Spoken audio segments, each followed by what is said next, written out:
Eno is the new documentary by Gary Hustwit, and this is a documentary about the prolific musician and producer Brian Eno. I would consider myself a casual fan. I like The Record with Harold Budd and the Ambient series and a handful of his records. I mention all this because I walked into this documentary with casual knowledge, and the interesting thing about this movie is it claims it is a generative documentary, meaning this movie uses a computer program to select footage and edit the movie in a way where every showing is something different. When this premiered at Sundance, the cut was 100 minutes. The cut that I saw yesterday was 85. Yeah, like according to this filmmaker, there is the potential of 52 quintillion different versions of this movie. I don't really know. I mean, can you believe all this? This movie starts with like ambient lights and multi-screen footage of Eno just talking and stuff. After about like 5-10 minutes, it took a break from that, and that's when the clips started shuffling.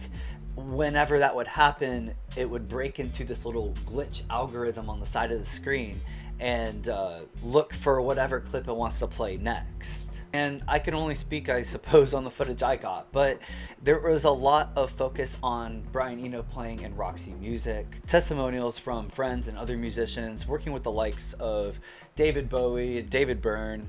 There was also footage of Brian Eno talking about making ambient music, how he feels ambient breaks boundaries more than any kind of genre, and the idea that it is music that comes from nature, from the walls, and whenever you're not listening to it, whenever you will hear these things outside, it'll take you back to the music listening experience.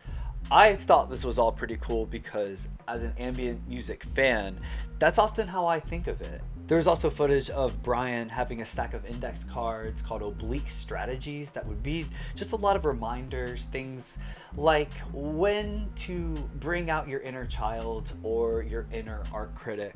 He also talks about connection, how people are interested in music, how people in general make artistic decisions even if they do not know it. Walking away from this, I definitely have a better face behind the name, and Brian Eno is brilliant. I don't think there's any arguing there, but Eno, the documentary, there's just something missing with this movie. I don't know, but it barely works.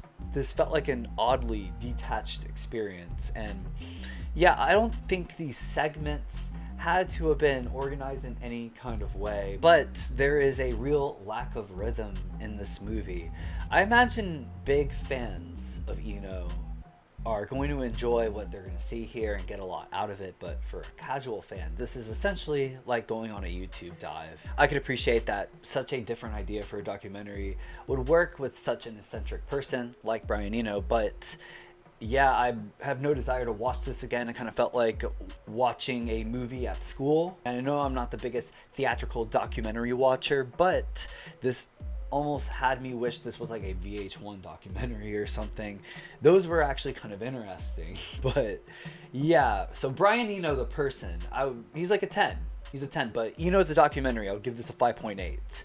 And yeah, Eno is playing in select theaters now, and it is released by this distributor. Thank you for watching.